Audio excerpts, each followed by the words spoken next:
وقلت له اول ملف فساد اسلمك اياه على شخصيه تدعي انتمائها الى كتله الاحرار واخذ مجراك، اخذ اجراءاتك بهذه الشخصيه، حتى قال لي هذا من كتله الاحرار، قلت له يدعي انتماء الى كتله الاحرار وانا نائب عن كتله الاحرار، واول ملف اسلمك اياه هو اليه واخذ اجراءاتك به، مو مثل الاخ عباس موسى والان يدافع عن السيد المالكي حال ايتام الولايه الثالثه، نحن لا نجامل يا اخي، ما نريد الشعب العراقي ليس الشعراء زينب ما اريد ارد عليك اذا على ارض الواقع، لا نريد زين يا اخي شو تريد يا اخي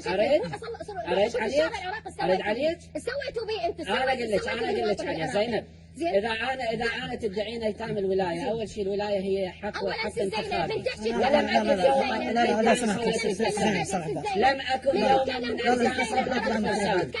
لا زينب لم اكن يوما من ايتام صلاه الفرسان. تكلم عدل واحترم نفسك. اشكركم شكرا جزيلا لكم. الحمد لله يشرفك يا اخي، زين صلاه الجردان مالتك، دول المجاهدين يشرفوك ويشرفون عشيرتك. لا ما ارجو ان الحوار يوصل لهذا الموضوع. هاي اخلاقك وتربيتك.